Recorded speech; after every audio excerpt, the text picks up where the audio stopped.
皆さん、こんにちは。ご視聴いただきありがとうございます。今回は1日に14時間から16時間ほどの勉強時間を確保し、1ヶ月で400時間以上の勉強を実現するための徹底的な計画術とモチベーション維持法、そして具体的な工夫についてお話ししていきます。勉強時間を確保するというのは、単に机に向かう時間を増やせばいいっていうものではないです。長時間勉強を継続して効率的に学び続けるためには、様々な環境整備や心理アプローチ、綿密な計画や実行力が必要です。今回はそのノウハウをできる限りわかりやすく、丁寧にお伝えしますので、最後までお付き合いいただけると嬉しいです。さて、1日に14時間、1ヶ月で400時間以上という数値は、かなりインパクトがありますよね。地本くらいありますね。一見すると、そんな長時間本当に勉強できるのかという疑問や不安を感じる方も多いかもしれません。確かにこれは簡単な目標ではないです。ただ、適切な戦略と正しいメソッドと、あと心を支えるモチベーション管理とか計画性、あとちょっとした糖分とかがあれば、不可能な目標ではありません。実際、受験生や資格試験挑戦者の中には、それに近い学習量を日々積み重ねている方もたくさんいます。正直頭はおかしいです。褒めてます。嘘です。ここでは、そうした超長時間の勉強を実行する際に押さえておくべきポイントを余すことなくご紹介します。まず前提として、今回は予定がない1ヶ月があるという体で解説します。1ヶ月丸々暇だと仮定したときに、1ヶ月400時間以上勉強するためのコツをお話ししていくので、イメージとしては共通テストから二次試験の間にメガ進化を遂げるための追い込みみたいな状況を想定しています。14時間勉強を1ヶ月継続するには、日々の小さな工夫が欠かせません。なんとなく長時間椅子に座っているだけでは、集中力が低下して、心身ともに疲れ果ててしまいます。ケツが痛くなるだけです。そこで第一に重要なのが、戦略的な計画の立案です。1日の中でどの科目をどの時間帯に何時間ずつ割り当てるのか、何を先に学習して、どのタイミングで休憩を挟むのか、いつ鼻を噛むのか、いつ爪の隙間掃除をするのか、これらを明確にし、一つの学習ルーティンを築くことが大切です。計画が曖昧だと、勉強中に次は何しようかなと迷って、鼻をほじってしまいかねません。その時間ロスが積み重なっていきます。まるで鼻くそですね。また、毎日同じリズムを刻むことで、体と心がこの時間は集中する時間だなとだんだん理解して勉強モードに入りやすくなります。計画を立てる上でのポイントは、まず大枠となる小さい目標を明確化することです。1ヶ月で400時間という大きな数字を前にすると、あと何時間足りないかなと日々焦りを感じるかもしれません。ですが、ここで大切なのは、月全体を4つの週に分けて、さらに1日単位にブレーキングダウンすることです。間違えました。ブレイクダウンすることです。1ヶ月で400時間なら、1日平均約13から14時間の学習が必要ですが、日によっては余裕を持ってそれ以上の時間を確保することで、万が一1日失敗してもリカバリーが可能になります。1日のスケジュールを朝起きる時間、休憩時間、就寝時間までできる限り型に落とし込むことが効果的です。例えば午前中は暗記系科目をまとめて行って、午後は問題演習、夜は復習や軽めのインプットといったように時間帯別に学習内容を割り当てていきます。次に大切なのは短い休憩を挟みつつ集中力を維持するテクニックです。餅つきのこねこねくらいの頻度で休憩を挟むのがベストです。14時間ずっと同じ姿勢、同じ集中力で勉強するのは不可能に近いです。できる人は街中で声をかけてくれたらうまい棒を折ります。そのため、ポモドーロテクニックなどを使って短時間集中、短時間休憩を繰り返す手法を導入することがおすすめです。例えば、25分勉強して5分休む。または50分勉強して10分休むといったペース配分を自分に合った形で設定します。この休むべき時に休むというメリハリが長時間学習を可能にします。そしてその休憩時間は SNS をぼんやり眺めるんではなくて、短いストレッチや目のリラックスとか、簡単な散歩とか、生産的なリフレッシュに当てるとより効果的です。こうすることで勉強に戻った時に頭がすっきりして、再び集中力が高まります。春画とかを見るとね、やる気がみなぎるのでおすすめです。また、勉強環境の整備も非常に重要です。人間は考える足なので、環境の影響を受けやすく、周囲が散らかってるだけでも無意識のストレスが溜まってね、集中力が落ちてしまいます。勉強机の上には必要最低限の教材のみを置き、スマホは視界に入らない位置や別室に置いておくのも有効です。また、室温や照明も集中に大きく影響します。適度な明るさ、快適な室温、静かな空間を確保することで、長時間学習に適した自分だけの学習環境を作り上げてください。間違っても HH 間接照明を使うのはやめましょう。次に、モチベーション管理についてもお話しします。14時間勉強、1ヶ月で400時間以上という目標は、かなり精神的に負荷がかかります。一度決意しても、数日経つとね、こんなに勉強して何になるんだろうとか、自分には無理だ、神様、オーメンと、ネガティブな感情が湧いてくることがあります。ここで大事なのは、なぜこの勉強をするのかという目的意識を明確に持ち続けることです。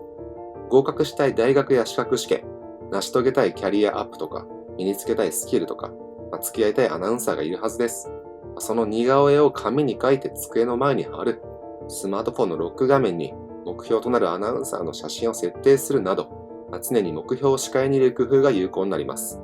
目標が具体的であればあるほど、辛い時にも、ここで諦めたら試合終了ですよと、安西から詰められることで、背筋を凍らせることが可能になります。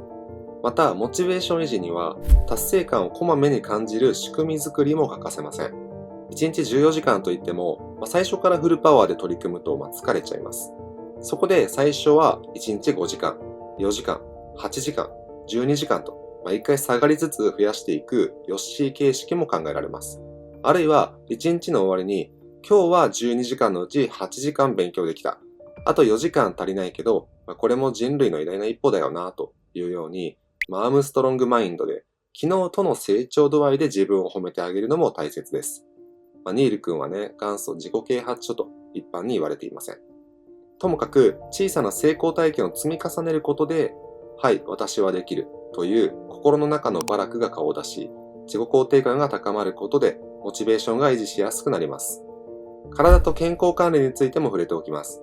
長時間学習は肉体的にかなり大変です。適切な食事、十分な睡眠、軽い運動は長期戦を戦う上で必要不可欠です。大日本帝国軍も戦線にいる兵士たちにご飯を十分に食べさせてあげられなかったために負けたと言っても過言ではないです。特に睡眠は質を重視することが大切です。よく勉強時間を確保するために睡眠時間を削るという人がいますが、極端な睡眠不足は集中力低下や体調不良とかを招いて、結局効率が悪くなるだけです。1日14時間勉強するためには逆説的ですが、しっかりと睡眠を確保することが必要です。6、7時間程度の良質な睡眠をとれば、残り18から17時間くらいを高密度で学習できる準備が整いますね。また、食事もジャンクフードとかお菓子だけだと血糖値が不安定になって集中が途切れやすくなります。バランスの取れた味噌汁、焼き魚、玄米ご飯的な食事をとって、たまに気分転換のための美味しいごちそうなんかを設定するといいと思います。焼肉とかですね。それでも心が折れそうな時や、どうしてもモチベーションが湧かない日にはどうすればいいかっていうと、そんな時は自分を責めすぎずに、戦略的に軽めの学習時間に設定してもいいと思います。例えば、今日は気分が乗らないなとか、どうしてもやる気が出ないなって日には、重い作業じゃなくて、軽めの復習とか単純暗記とか、音声教材聞くとか、負荷の低い勉強でつなぎます。で、そうすることで、完全なオフにはせずに学習習慣を保って、明日以降に挽回する基盤を残すっていう感じですね。また、時には思い切って30分とか1時間程度お散歩に出かけたり、お気に入りのカフェで少しだけ気分転換したりするのも、長い目で見たら勉強継続にプラスだと思います。僕の場合はどうしてもディズニーに行きたくてうずうずしてたんで、2週間死ぬほど勉強して、1日朝からディズニーに行くみたいなことをやってました。指定校の友達がね、ディズニーに行ったんで、そいつのフードにポップコーンを投げ入れて、ストレス発散してました。チップとデールには絶対あげないっていう強い心が大事です。計画を実行に移したら必ず振り返りの時間も取りましょ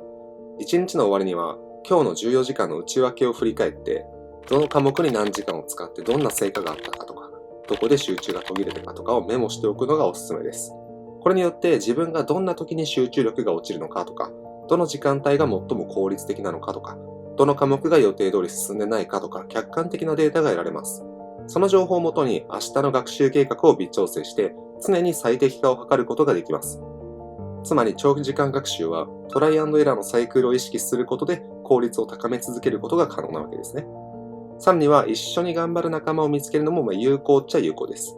オンラインで勉強仲間を募るとか、同じ目標を持つコミュニティに参加するとか、SNS で学習アカウントを運用して毎日進捗を報告するだとか、受験生 YouTuber になるとか、外部とのつながりがモチベーションを支えてくれたりします。自分一人で孤独に戦うよりも、仲間と切磋琢磨する環境があれば、自分だけが苦しいんじゃないんだなと思えて、メンタル面での支えになると思います。あなたはもっと勉強できるようになりたいとか、あの大学に受かりたいとか、この資格に合格したいっていう強い思いがあるからこそ、この動画にたどり着いて最後まで聞いてくださってるんだと思います。長時間学習は確かにめちゃくちゃ厳しいし、難しいし、チャレンジングです。それでいて、ただの手段に過ぎないんで、目的を達成するためには長時間勉強するだけではダメです。ですけど、その苦しい日々の先にある目標達成の瞬間とか、自分が得たいスキルを身につけた瞬間とか、あるいは志望校からの合格通知を手にした瞬間の喜びっていうのは、何にも代え難い価値があると思います。本当に人生で一番ドキドキする瞬間ですよね。人間は自分自身が積み上げてきた努力と、そこから得られる成果が結びついた時に、真の達成感を味わうことができます。本気で努力するからこそ、不合格だった時に本当に悔しい気持ちになるし、合格をつかみ取った時に本当に感動できます。どうか自分の中に燃える目標への情熱を絶やさずに、毎日学習習慣を丁寧に積み重ねてください。日々の地道な努力とか、緻密な戦略があなたの大きな成長に貢献してくれるはずです。いつか今の辛い日々の頑張りとかが笑顔や誇りになって戻ってくる瞬間が必ず訪れます。それまで一歩ずつ着実に前進していきましょう。ここまでこの動画にお付き合いいただき本当にありがとうございました。皆さんの勉強生活が充実し、そしてその先にある目標をつかむ日が来ることを心から応援しています。何か相談とか質問がある方はお気軽にコメント欄に書き込んでください。それでは次の動画でお会いしましょう。